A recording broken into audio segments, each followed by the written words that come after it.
तो देखना बच्चों, आज के इस लेक्चर में हम लोग पढ़ेंगे law of equipartition of energy. तो इसके नाम से पता है law of equipartition of energy. Equipartition of energy का मतलब क्या है? जो टोटल एनर्जी होगी वो क्या करेंगे? टोटल एनर्जी थर्मोडायनेमिक्स वो काइनेटिक थ्योरी में होती है 3/2 kT होती है। ये जो टोटल एनर्जी होगा, इस टोटल एनर्जी को सभी डायरेक्शन में इक्वली डिस्ट्रीब्यूट करेंगे।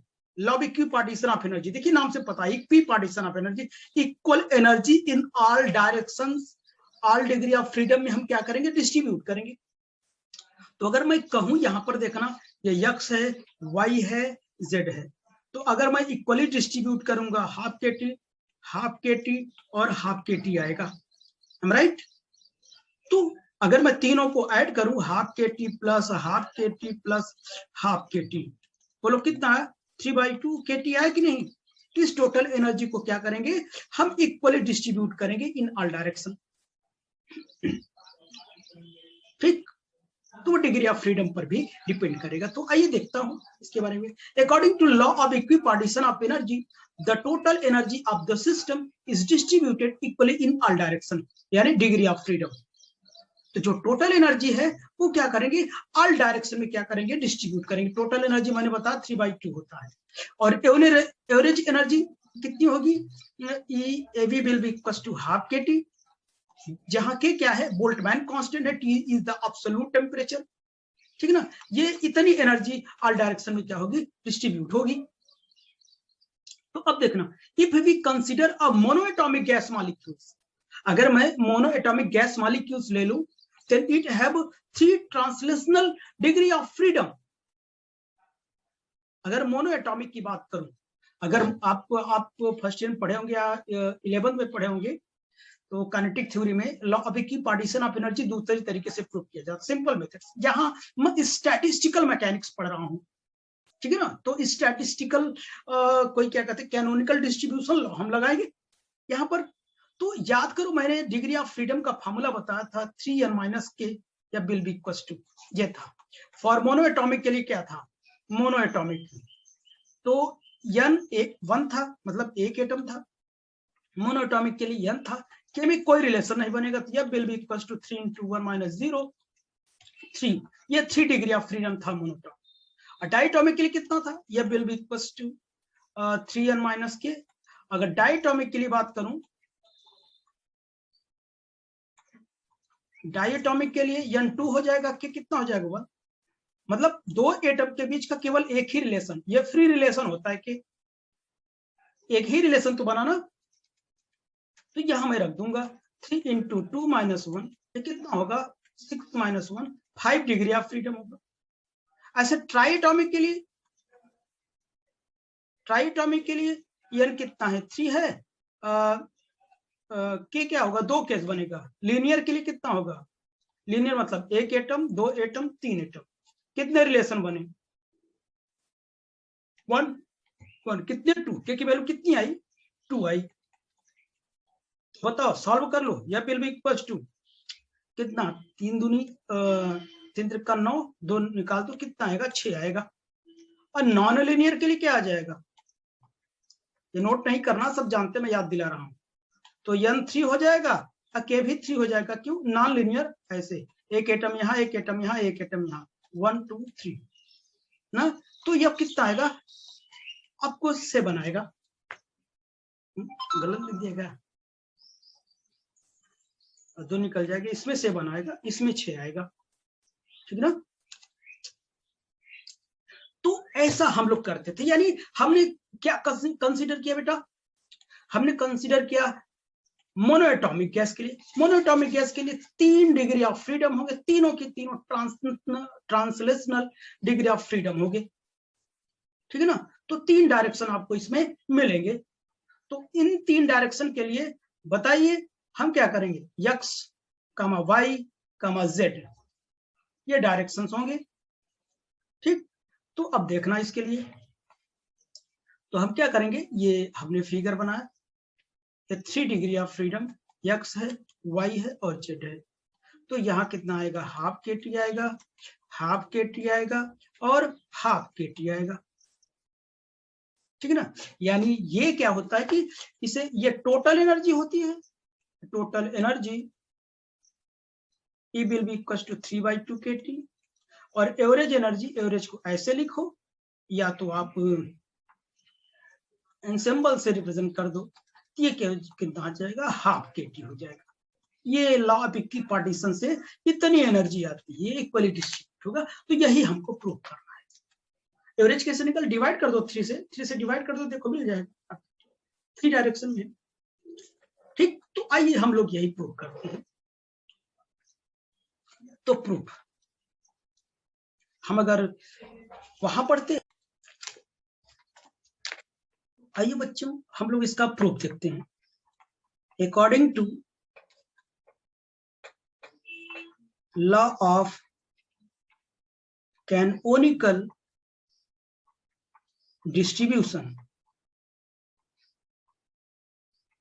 canonical distribution, the probability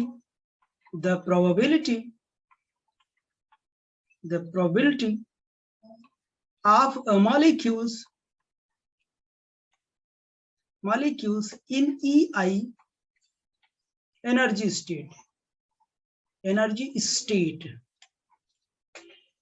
तो बताइए कितना होता है, PI will be equals to, याद करो मैंने ऐसा लिखा था, PI will be equals to e की power minus EI by KT divide by, summation में लिखा था e की power minus EI by KT, यही तो लिखा था। तो मैं बस ऐसे भी लिख सकता हूं, e की power minus EI by KT divide by summation e की power minus EI by KT। Okay, तो अब देखना, हमको एवरेज एनर्जी निकालनी है। क्या निकालनी बेटा, एवरेज एनर्जी। तो जो एवरेज एनर्जी होता है, एवरेज एनर्जी कैसे निकाली जाती है पता है, ई बार से और एनसेंबल से क्या किया जाता है, रिप्रेजेंट किया जाता है। तो आप याद करो, मैंने एक फार्मूला बताया था एवरेज निकालने का, आर बार, ठीक, ये थर्मोडायनामिक्स प्रॉपर्टी थी कोई, और इसकी जगह क्या एनसेंबल से रिप्रेजेंट करो, इसकी जगह मोमेंटम हो सकता है, एनर्जी हो सकता है, ठीक है ना, मोमेंटम P, एनर्जी E, तो जो निकालना चाहेंगे वो आप रख सकते हैं। इसका फार्मूला मैंने बताया था, summation RI and PI। PI क्या था, प्रोबेबिलिटी था, वहां मैं PI की वैल्यू निकाला था, ओमेगा बाई कितना, बोलिए, समेशन ऑफ ओमेगा I, यही तो लिखा था। तो ये मैंने लिखा था, ये RI और ओमेगा बाय कितना, समेशन ओमेगा I, याद आ रहा है। तो बस उसी बेस पर हमें क्या करना है, इसको निकालना है, ठीक। यहां हम कंटिन्यूअस देखेंगे तो इन्फिनिटी लिखेंगे, infinity to plus infinity minus infinity to plus infinity, तो क्या करेंगे, EI लिखेंगे और क्या लिखेंगे, PI लिखेंगे। और PI की वैल्यू आपको पता है, PI की वैल्यू इधर देख लो, ये वैल्यू लिखा हुआ है, और इसको हम इंटीग्रेशन में नीचे वाले को हम चेंज कर देंगे। तो जब हम इसे लिखेंगे, E bar will be equal to आएगा minus infinity to plus infinity, EI मैंने लिखा e की पावर माइनस कितना हो जाएगा बेटा, अभी फार्मूला मैंने क्या लिखा, KT के फॉर्मेट में लिखा ना, तो e की पावर माइनस EI बाई कितना हो जाएगा, KT हो जाएगा, राइट, डिवाइड बाई कितना हो जाएगा,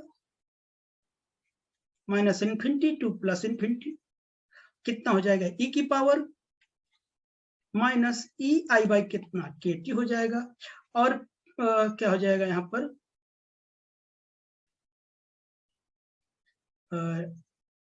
यहाँ पर PI के रिस्पेक्ट में हम क्या करेंगे, डिफरेंशिएट करेंगे, क्योंकि एनर्जी जो होगा P का फंक्शन के फॉर्म में होगा, फॉर्मेट में होगा, ठीक। तो अब देखना आप लोग आगे, आपको पता है EI will be equal to क्या होता है, PI स्क्वायर बाई क्या, 2m। अब ये प्रोबेबिलिटी ना, ये मोमेंटम है, प्रोबेबिलिटी नहीं, ये क्या है, मोमेंटम है। याद रहे यहां पर मैंने ये जो समेशन है इंटीग्रेशन से मैंने चेंज कर दिया, ऊपर भी इंटीग्रेशन कर दिया, नीचे भी इंटीग्रेशन कर दिया कंटिन्यूअस के लिए, समझ गया ना। तो अब चलिए हम क्या करते हैं, सारी वैल्यूज इसमें क्या करते हैं, पुट करते हैं हम लोग। तो चलिए अगर मैं इसमें प्रूफ पुट करूं वैल्यू तो कितना होगा बोलो, minus infinity to plus infinity, P I square by 2m, ई आई की जगह रख दिया, और ई आई की जगह पावर में भी रखूंगा, P I square by 2m k T, okay, DPI divide by, और minus infinity to plus infinity, e की power minus P I square by 2m k T DPI. अगर आप देखना चाह रहे हो कि यह एनर्जी है तो ये पूरा टर्म कट जाएगा, तो एनर्जी तो लिखा है ना, ये वही एनर्जी मुझे निकालनी थी। अच्छा, अब यहाँ एक काम और करते हैं हम लोग, ध्यान सुनना आप लोग, 1/2m क्या करते हैं, बाहर ले लेता हूं, minus infinity to plus infinity, P I square e की power minus P I square by 2m k T, ठीक, DPI divide by minus infinity to plus infinity, A की power minus P I square by 2m k T DPI. तो देखना आप लोग एक चीज देखना यहां पर,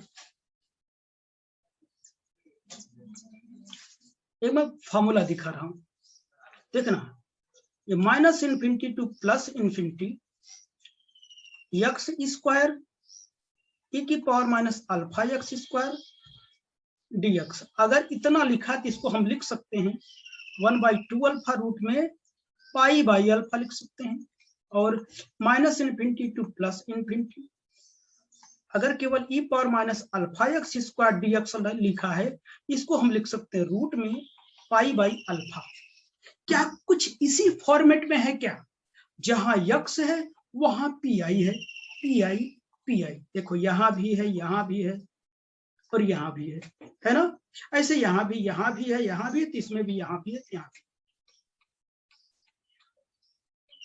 तो अब बताओ, यानी यक्स स्क्वायर का कॉफिशिएंट क्या है, अल्फा है,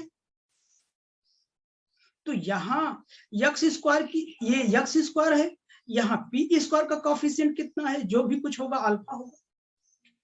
तो यहां से जो अल्फा की वैल्यू होगी वो कितनी वैल्यू होगी, वो बताएं। अल्फा की वैल्यू अगर हम निकालें यहां से तो 1 बाई कितना होगा, 2m के टी होगा क्या, बोलिए, 2m के टी होगा। तो इसी जगह मैं क्या कर दूंगा, ये फॉर्मूला यूज कर लूंगा, अल्फा की वैल्यू भी रख दूंगा। तो चलिए मैं रखता हूं आगे, तो ई बार 1/2m